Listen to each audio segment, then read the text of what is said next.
The French newspapers, as you probably can guess, the PenelopeGate, or PenelopeGate, however you pronounce it, is continuing. The latest revelations, François Fillon, he's gone on the offensive, hasn't he, Alison? He has. He's calling the scandal an institutional coup d'etat. Those were the words of François Fillon.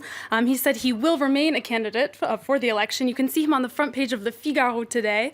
The Figaro was wondering who's really benefiting from this scandal. The paper says it's sort of a strange coincidence that all of this happened to come out just in time for the election when Fillon had been the favorite. Some party leaders are coming to Fillon's defence here, aren't they? They have multiple members of Les Républicains have signed an editorial today in the Figaro. There are some names that you might recognize. Nathalie Kosciusko-Morizet, she was also at one point a candidate for the primary. They're saying that for the past week, Fillon has been really tied to the stocks as people have been criticizing not only him, but his entire family without hearing his story.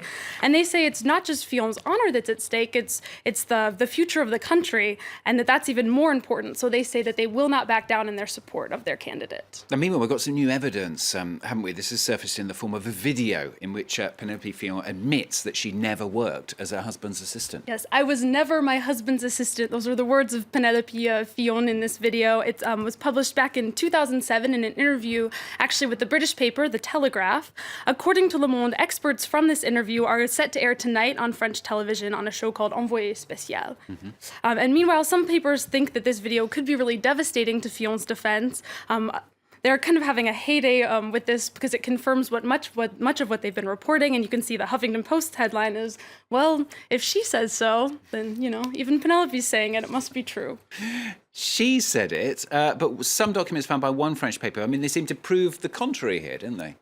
They do. Lopes has dug up a work contract that was signed by Penelope for a period of work that she did between 1998 to 2002. And although that does seem like proof of a job, the paper points out that she was supposed to be based at the party's headquarters in the Sarthe. That's where her husband was elected to. The problem, of course, is that no one actually ever saw her there. So work contracts...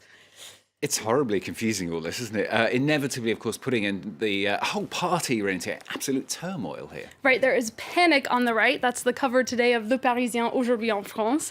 François Fillon has asked for 15 days to prove his innocence, but the paper reports that many members of Les Républicains are starting to look for a plan B to replace their candidate.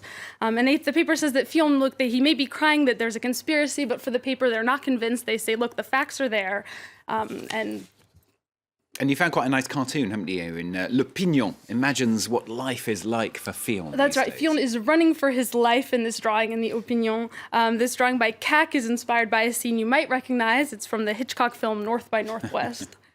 Meanwhile, the Libération is wondering how long he's going to be able to hang on. The paper reminds us that in one poll, 3/4 of French people have said that they don't believe Fillon's version of events. And the paper 20 Minutes is also suggesting that things are not looking so good for Fillon. Remaining the candidate, the paper is wondering on its cover if it's not him, who else could it be? So they're starting to explore some alternative options. Okay, if you've been paying attention over the last 3 minutes, you can probably tell that François Fillon's going through a bit of a rough patch. He's got a lot of company, though. Many French politicians seeing some difficult times in recent months. Sure, there's an expression in France to go through a traversée du désert, and it means to cross the desert, literally, but it basically means to go through a rough patch or sort of a dry spell. And there's a cartoon by Willem in Libération today that illustrates this. You can see François and Penelope Fillon are standing at the edge of that desert. And in the desert, we see wandering around Alain Juppé, who was the former rival of Fillon in the primaries, Manuel Valls, who, of course, just lost the left-wing primary, and, of course, President Hollande, who is running over to greet them and saying, actually, there's no more space here. Now, one person who's not in that cartoon and is not in that desert at all is Emmanuel Macron. That's true. And recent polling has actually showed that if the election were to happen this weekend, Emmanuel Macron would be the one passing to the second round, now beating out François Fillon as the Republican candidate. And according to the Figaro, with this whole storm surrounding François Fillon, Macron can actually feel himself growing some wings. Okay, and with the exception of Marine Le Pen, of course, we've been talking a lot about men over the last few minutes as well.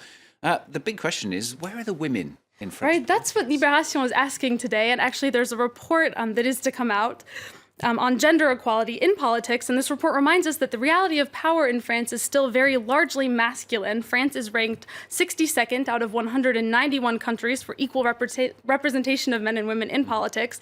The top ranking countries, of course, are Rwanda, which passed many laws promoting equity after the genocide, as well as then followed by Bolivia and Cuba. And so Libération says, hey, come on, you guys, it's 2017. Maybe it's time to give your countrywomen a place. Yeah, quite right too. All right, thank you very much, Alison. Alison with the papers here on France 24. She'll have the international ones, of course, in a couple of hours' time.